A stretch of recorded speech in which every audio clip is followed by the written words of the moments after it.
Hey everyone, it's Jason. Welcome to part 3 of the Kaldheim, uh, unboxing, showing off the new set for Magic the Gathering. Video 1, if you watched it, or just a review, as I went through, I kind of explained, how they're doing some of the new packs, or what the set's about. Vikings, add some stuff. Set 2, video 2, I went through more cards. I kind of, just reiterated some of the effects of stuff, like what some of the different abilities and things do. I'm not going to spend all the time going through all that again in the third video. If you haven't watched part 1 and part 2, go watch them before you watch part 3. Part 3 though, we are going to have all my, lots of the rares and mythics and some of the cooler cards I got, because I set them aside before I decided to do this video as I was opening up packs. And then I came back afterwards and I just realized when I was doing this, I'm like, oh, that's right, I put all these separate. So I'm going to be going through all them, but because I don't want to have to do a really long extra video, I'm not going to sit there and re-go through what all the keywords and all that stuff are. I do want to show off this, though. So in video 1, focus. Come on, focus for me.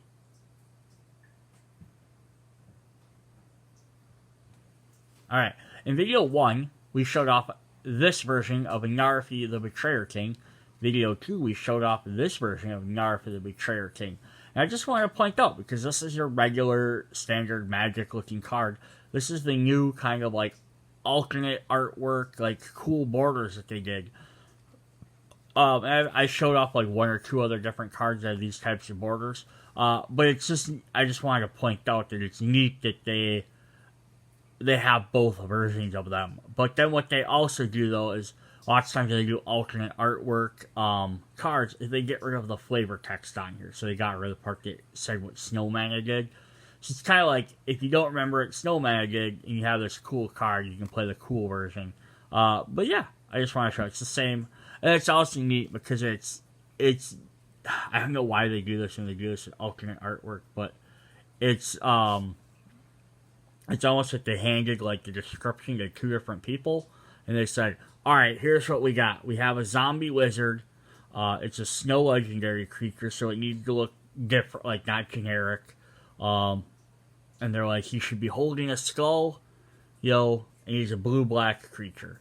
And they can say, this guy made, more of he's like a flowing wizard, he's holding a skull, he's kind of more, he's like a king, so he's more reserved. This guy's like, no, this is an undead skeleton zombie, who's like, oh, last poor Yorick. And I just love that. It's just interesting how you could hand, tell 2 different people, here's a description, and you can get 2 completely different pieces of art. Alright, so we have a Highland Forest we've seen before, dual Snowland. Oh, dude, here's the other card I was talking about. So we have Koma, the Cosmos Serpent. This is a big, giant, world-eating serpent. It is a red symbol, so that means it's a mythic. This spell can't be countered. At the beginning of your upkeep, create a 3/3 blue serpent named Koma's Coil. So it creates, parts of him, so he keeps getting, essentially bigger every turn. I mean, it's a separate creature, but sacrifice another serpent, which you can sacrifice part of him, to choose one. Tap target permanent, its activated abilities can't be activated, or it gains indestructible. That's crazy. This guy's freaking neat. And then I wanted to show it off because this is the Cosmos Serpent that's eating this guy. So I just thought that's a really neat synergy between those 2. Alright, we're gonna have some Saga cards here. We have Nico Defies Destiny. I don't know who Nico is. But it says you gain 2 life for each foretold card you own in exile. So the more you have sitting aside, the bigger this gets. The next one, you can add 2, spend only on foretell cards, or to cast cards that have been foretelled. So in your next one, you can help bring some of them in. And then it says 3, return a target card with foretell from your graveyard to your hand. This is not a super powerful thing, but it works really well with the 4 cold cards. Here we have Goldmaw Champion. I love it. This guy literally just looks like Thor. He's got a hammer, a red cape, blonde hair. Yeah, it's just that. But he's a dwarf. I love his flavor text. That was nothing. I once took down a frost giant with a spoon, and that's how that boast ability works. It's like, I can take out anything. We have another dual land snowflake sinkhole. It's a giant smoking hole inside the Arctic. It's a plain swamp. We have Sigrid, the God Favored. It's a legendary creature, that cool white border. Human warrior, flash, first strike, protection from god creatures. So he's God Favored, so he can't be hurt by gods. And when Sigrid, God Favored, enters the battlefield, exile up to 1 target attacking or blocking creature until Sigrid leaves the battlefield. So I'm not sure like what character this is really maybe supposed to represent, but definitely cool. Another legendary, we have a the Fang Bearer. He's a green human warrior, Death Touch. So a creature you control with Death Touch deals damage to a player. That player gains 2 poison counters. I don't know why. It's the only card I've seen that has poison in this set. But a player 10 or more poison counters loses the game. I love poisons. Come, Coma, and reclaim what you've lost, or does a great serpent fear a rematch? So that's crazy, because essentially this guy's like, this flavor text is saying he fought that giant serpent I just showed off. And he did something that let him essentially, like, gain his poison from that thing, I'm guessing. Because, like, he has Death Touch, and if he kills something, it does damage to the player, they're poisoned, they start dying. So that's crazy. Shimmerdrift Veil, we've seen before. Glacial Floodplain, a plain swamp. Or plain island. So it's kind of like, here's a lake with like a little plateau of land in there.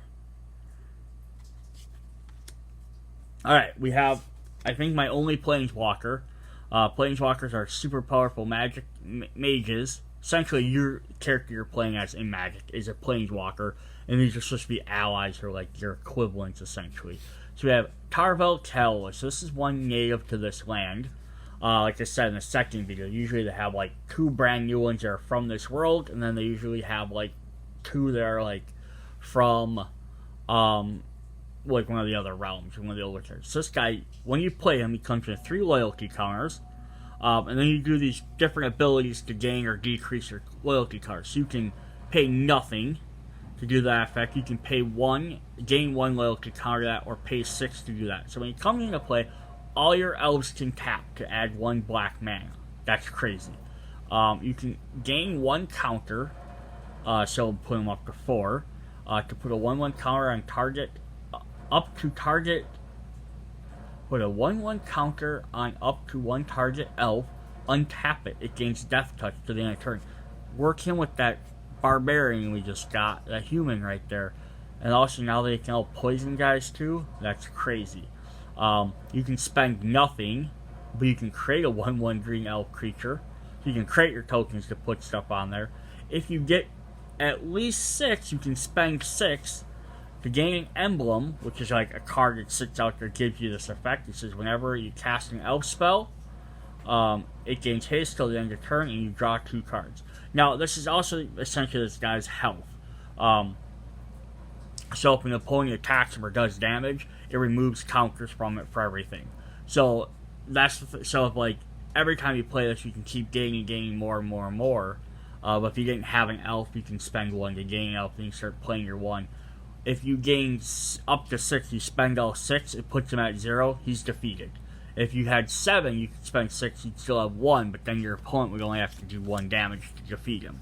So Planeswalkers are neat, but it also does this because usually, most of the time I've played any game and someone's had a Planeswalker out, or if I've played a Planeswalker, which I don't often play them, usually your opponent's like, okay, that guy has some badass effects if he gets to his ultimate ability, which is the bottom one, So they're just like, you know what? I'm just going to focus on attacking him. And that's usually what they do. We have the Invasion of Giants. So this has 1, scry 2 with the top 2 cards of your deck. Either put them back or put them on the bottom. Step 2. Oh, that's actually neat. I didn't notice that. It has 2 different colors on the banner there. Draw a card. Then you may reveal a giant from your hand, which scry 2 helps you find that. When you do, Invasion of the Giants, deal 2 damage to opponent or Planeswalker. And right there, you can throw 2 damage straight to that Planeswalker. You get the third one. The next giant spell you cast this turn costs 2 less. So you spend 1 turn looking to your hand, hoping to find a giant. The next turn, you draw a card, and then you may reveal a giant from your hand. And now you've scried, so you have the opportunity to put a giant. If one of them 2 cards is a giant, you can put it on the top, so you can guarantee you're going to get it. So then if you have that giant, or if you don't have a giant in either of those 2, you can put them on the bottom and hope one of the next cards are a giant. When you do, you do 2 damage, and then now you know you have a giant in your hand, so in your third turn, he costs 2 less to play. So I love those. Those are like some neat synergies. Alright, here's Cosmia, God of the Voyage, who's referenced on several other cards. This is one of the God cards. So there's a lot to take in on this. So there's a cool ass border. So they probably have a regular non-cool border version of this too. But I'm lucky I got this. But he's a giant. He's like the Poseidon. I know Poseidon's a Greek god, not this. I don't know. I don't know what the Norse god for this would be. It says, at the beginning of your upkeep, you may exile Cosmia. If you do, it gains. Whenever a land enters a battlefield under your control, if Cosmia is exiled, you may put a voyage counter on it. If you don't, return Cosmia to the battlefield with X +1/+1 counters on it, and draw X cards for X's number of counters. So basically, beginning of your turn, you exile it. And then every time you play a land card, you put a counter on it. And then you have the option of either bringing him back. So basically, he's like, hey, I'm a god, I'm sitting here, I'm going to go do something. He exits. And then as the world gets bigger, it grows. He gets more powerful. And then, he comes back. At some point, he's like, boom, I'm now this much stronger because my world has gotten bigger. I had to draw X cards because I have all this knowledge. So that's really cool. And then what's also neat is this is a flip card shown by this little dot here showing there's a thing that side, and down here it shows the alternate cost. So here we have a vehicle. So he's a boat. He's the Omen Keel. Whenever a vehicle you control deals combat damage to a player, that player exiles that many cards from the top of their library. You may play lands from among those exiled cards as long as they remain exiled. And there's a crew of 1, so there's 1 person crews this. And then it shows down as a god, and I believe you can flip them. You can pay that cost to flip them over. I believe that's how that works. But yeah, that's crazy. So you have some different options on what to do. Yeah, god cards. These are pretty. Not all god cards in every set are like that. The one set that's the Greek set. I keep forgetting about that one. The gods are also enchantments. So here we have a mountain plain, alpine meadow. We have a bear token, axe card armory we've seen. We have 3 seasons, blue-green, mill 3 cards, discard from the top of a deck. Return up to 2 snow permanents from your graveyard to your hand. So you mill cards, hope to get them. Then choose 3 cards in each graveyard. Their owner shuffles those into their library. So basically, you mill 3 cards. Then you can return 2 of them to your hand. So you get to pick from what you already had or the new ones. And the third one, you just basically put those cards back in your deck. So it's an interesting way to cycle through what you want.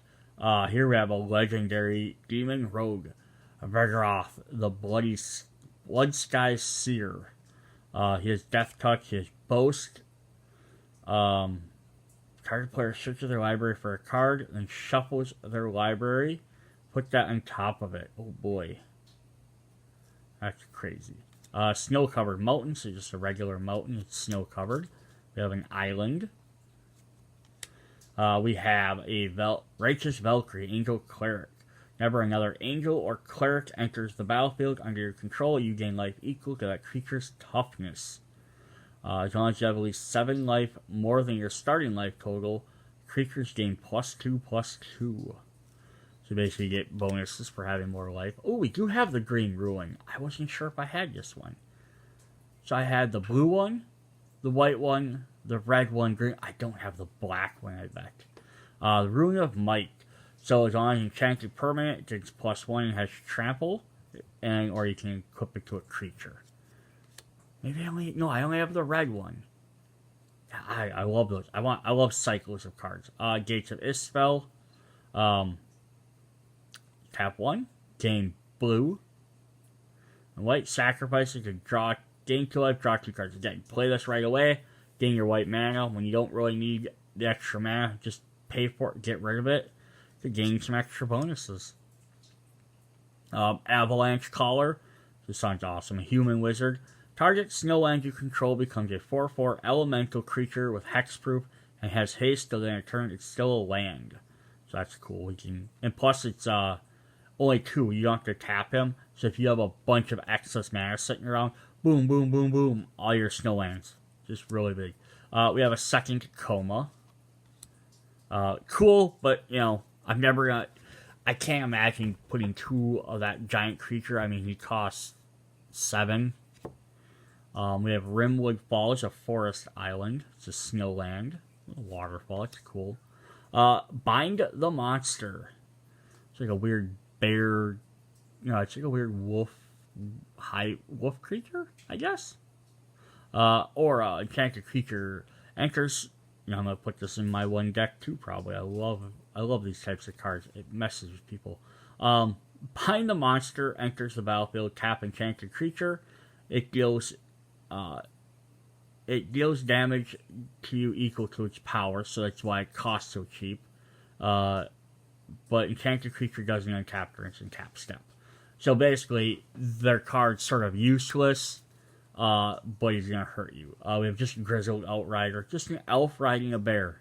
Sure, a horse might be faster, but I'd like to see a horse take the head clean off a troll in one swipe. Volatile Ford, Island Mountain. Another Righteous Valkyrie. We have another Betrayer King. Snow-covered mountain. Icebreaker Kraken. Look at this. 10 regular, 2 mana. So 12 for an 8/8 Ice Kraken. Costs 1 less to cast for each snowland you have. When Icebreaker Kraken enters the battlefield, artifacts and creatures target opponent controls don't untap during the next untap step. And return 3 snowlands you control to their owner's hand to return Icebreaker Kraken to its owner's hand. So it costs less for every snowland, but you have the option of returning some to your hand. And then you can play this again and get its effect the second time. Or as many times. Oh, dude, we have Harold, this King of Stemfar. Who we've had Harold's Revenge. Harold's. So he has Menace, and Harold enters the battlefield with top 5 cards of your library. You may reveal an elf, a warrior, or a Trivar card. Oh, so it references that Planeswalker. From among them, put them into your hand. Put the rest on the bottom of your library in any order. Oh, that's cool, because now if I wanted to use them, I have a cool card to work with them. And he also has Menace. Cannot be blocked except by 2 or more creatures. I love birds. Vega the Watcher. He's a bird spirit. Whenever you cast a spell from anywhere other than your hand, draw a card. So he uses that foretell ability. Sulphurous Mine, or Mirror. Swamp Mountain. The Pyre of Heroes. You set your dead on fire. Usually set them out on a boat, but sometimes they probably just set them on fire. Not say set them on fire, like they burn the bodies, I believe, is help pass them along. Sacrifice, and so people can't defile them. I think that's the other reason. Sacrifice a creature. Search your library for a creature card that shares a creature type with the sacrificed creature. It has a converted mana cost of 1 plus that creature's converted cost. So if you sacrificed a 3 cost, you could pull it a 4 cost. And put that card in the battlefield, then shuffle your library. Activate this only time.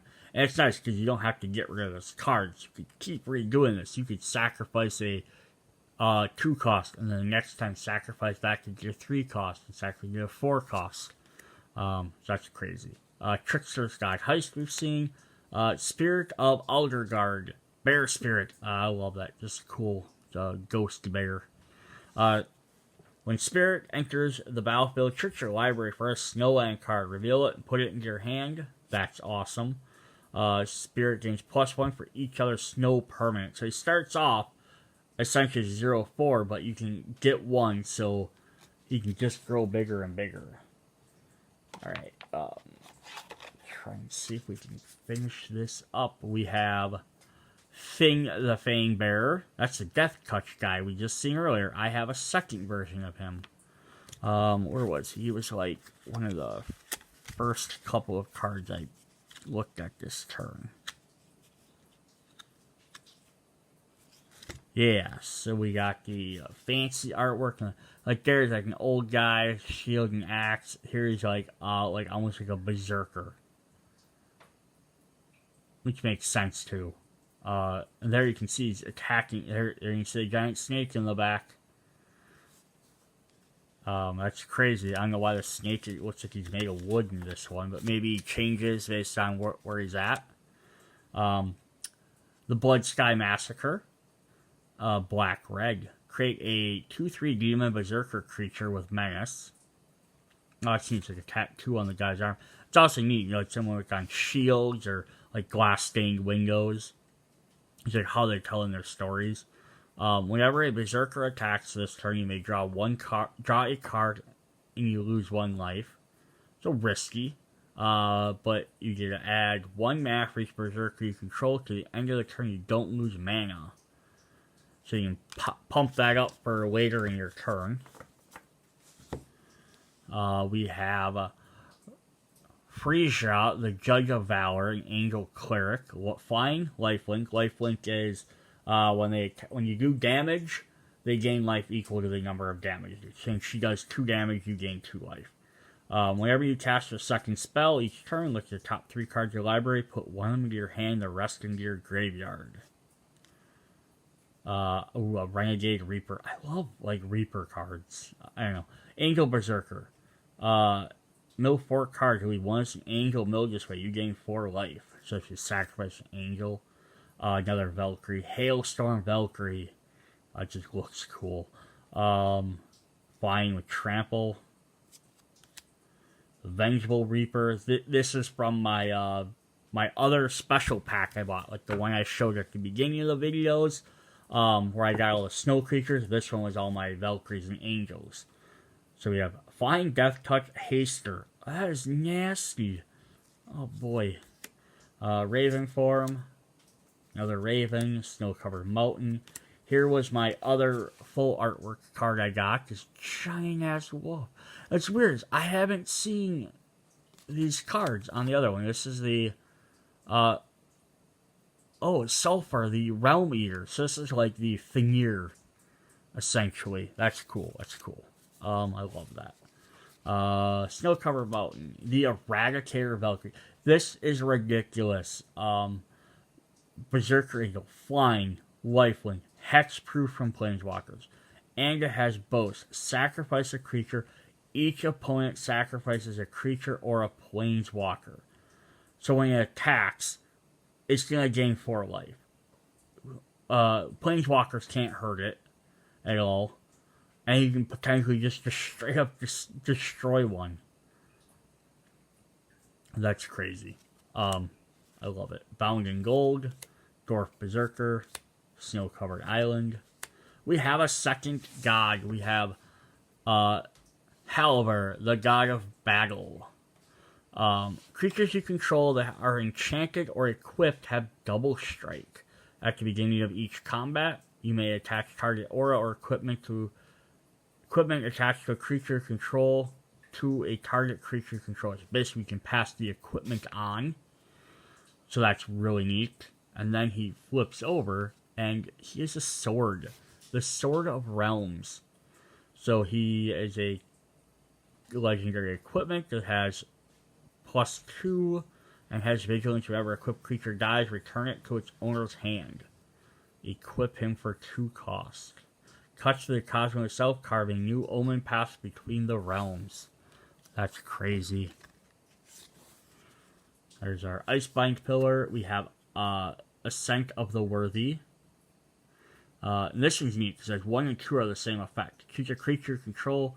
Then your next turn, all damage will be dealt to creature is dealt to that creature you control instead. So you pick like creature A, and then any damage dealt to any other creature is dealt to creature A instead. And it says return target creature from your graveyard to the battlefield with a flying on it. It's an angel warrior addition to its other types. So essentially you're giving yourself 2 turns to be like, you attack me, I want you to destroy this creature so I can bring it back my 3rd turn as an angel. So that's pretty neat. Binding of the Old Gods. Destroy target non-land permanent you control. Or non-land permanent opponent controls.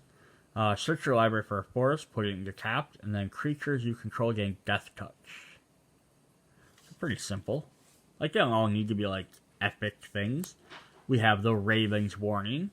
Create a 1/1 bird token with flying. You gain 2 life.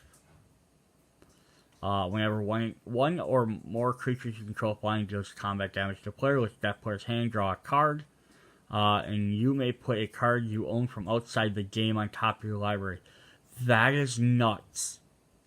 Outside your game. I'm assuming that probably just means any card you own, but it might also include the exiled cards that you had. There's a bird token. Here's a foil Ardor the Freezing Flame, a red-blue giant wizard. He's shooting like fireballs. Whenever a creature or planeswalker your opponent controls deals excess damage, if a giant wizard or spell you control dealt damage to it this turn, draw a card. It's dealt excess damage. If they do, you get to draw a card. So if you basically pound them harder than you're supposed to. Here we have an Ice Tunnel, a Highland Swamp. I think I got all those. Oh, I love this little guy. It's a squirrel. It's a legendary creature. It's Toasty, the Bearer of Secrets. The spell can't be countered. He's indestructible. If he attacks each turn if able, and whenever a creature you control deals combat to a player, draw a card. So every turn, he's a 4 cost for a 1/1 creature, but every turn he's going to attack for 1. Your opponent can block him and not take the damage. That's fine. You won't destroy him. He's going to attack the next turn and attack the next turn. If they don't block him, for whatever reason, because they need to spend their guys blocking other people and you have to take this 1 damage, which is more often going to happen. They'll be like, oh, I'll just take 1 damage. I need to do something different. Creature you control, you get to draw a card. Plus, that effect works for other guys, too, so that's crazy. The White Ruin. Ruin of Sustenance. Creature has lifelink, so that's cool. I like that. I like the ruins. There's another Fling. There's the Raider's Knarv. Arctic Treeline. Snow Plains. Righteous Valkyrie. Replicating Ring. Got 2 of those. Giant Ox. Ice High Troll. You want an Ice Hole. We see most of these. Snow-covered plains. Giants. Frost Augur. I think we're running out of cards that are different. A Battlefield Raptor. Flying First Striker. Nothing super special, but Snow-covered forest. Oh, good. Mythic Battle Behemoth full artwork card. So this is an alternate artwork style. You can also get, doesn't have the borders in that. Elephant, 6/5, trample. Whenever a permanent you control becomes a target of a spell or an ability your opponent controls, you may draw a card and you can foretell him. which is even crazier. Then he comes in one cheaper. Dude, I love that. It's cool, full artwork. I got some good cards up. Oh, here. I also got Kadar, Doom Scourge. Demon Berserker. When Kadar enters the battlefield, until your next turn, creatures your opponent control attack each combat if able, and attack a player other than you if able. So, you're playing a multiplayer game. This guy comes into play. All your opponent's creatures have to attack, and they attack somebody else. So like, you just sit there and get to watch this chaos unfold. And whenever an attacking creature dies, each opponent loses 1 life and you gain 1 life. So like, you could like mess up the field, they lose a lot of life, you gain a bunch of life. Like, that's just crazy. Glacial Floodplain. Ooh, Tundra Fumarole. Tundra Fumarole deals 4 damage to target creature or planeswalker. Add a colorless mana for each snow mana spent to cast this. Till the end of the turn, you don't lose a mana as the step ends. So it's a 3-cost spell, but if you pay 3 snow mana, you gain 3 regular mana back. So that's really cool, because like, I can play it for 3 and do 4 damage, which isn't bad. But if I played 3 snow mana, I gain 3 regular mana back. Granted, it's not colored mana, but it's 3 extra mana, and then it doesn't end, so you can even use it on like later in your turn or during your attack step or whatever. So maybe you have something that pumps during that or whatever. So that's really cool. We have a foil, some more lands. Ooh, we have another god. I forgot we had one of these. I'm gonna hold that one up because we're almost done. I'll do that one last. The Elderleaf Mentor. Enters the battlefield, create a 1/1 green elf warrior creature token. I love this. Just the artwork on here. Frostbite. It's that Icehide troll jumping out. Snow instant. Frostbite deals 2 damage to target creature or planeswalker. If you control 3 or more snow permanents, it does 3 instead. Don't wander far. It's a bit nippy out there. That's just hilarious. The Grim Draugr. Valor of the Worthy. Enchanted creature gains +1/+1. When he leaves the battlefield, create a 1/1 spirit token. Snow-covered island. Darkborn. I'm going to look at that one last too. I think that's all we got left. Alright. So we're down to the last 2 cards.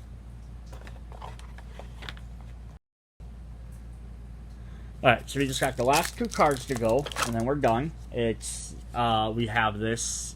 It's a Darkborn pathway. It has a land. It is a swamp. But what's neat is they have these ones that now flip over. There's also a Slitherborn pathway, which is a forest. So it's kind of neat because you can like, oh, I have a forest. Oh, I need a swamp. You can flip this over. And I'm assuming you can only flip it over if it's untapped. I'm not 100% sure on these rules, but that's definitely a neat thing you can do. So you have some options. Alright, the very last card we're going to look at. We have Ringdine, the God of the Worthy. Another white. I think my other God card was a white one too, so I must have the 2 white gods. Flying, Vigilance, and snow lands that your opponent controls enter the battlefield tapped, so he slows back down. And, or probably maybe it's a she, I'm not sure. Non-creature spells your opponent controls with a converted cost of 4 or more, cost 2 more to cast. So it's going to make your lands harder to play because they're going to come in tapped, and then it's going to cost more to place them. And then it flips over and becomes Valkymir, Protector Shield. If a sorcerer opponent controls would deal damage to you or a permanent you control, prevent 1 of that damage. So it just sits out there, and no matter what, you take 1 less damage. Whenever you or another permanent you control becomes the target of a spell or an ability your opponent controls, counter that spell unless it pays 1 more. Again, it just sits out there. So if they try and play something that targets you, they're going to have to pay 1 more mana, which isn't a lot, or they have to cancel it. What that essentially means, though, every spell they have to pay 1 more mana. That's 1 less thing they can do. So that is what I have. That, everybody, is Kaldheim. Magic the Gathering. Again, if you like these videos, you like me sitting here rambling on about magic cards and magic lore and stuff, let me know in the comments, and I will definitely, I'll buy more magic cards and talk to them. I'll pull out my old magic cards and we'll look through some of them. I literally have 2 binders of rares and mythic rare cards I could go through. Not to mention, I won't probably run through all my commons and uncommons and stuff, but I could definitely talk about some of the cooler rare cards. But yeah, that's what we got. So I'll see you guys later. Bye.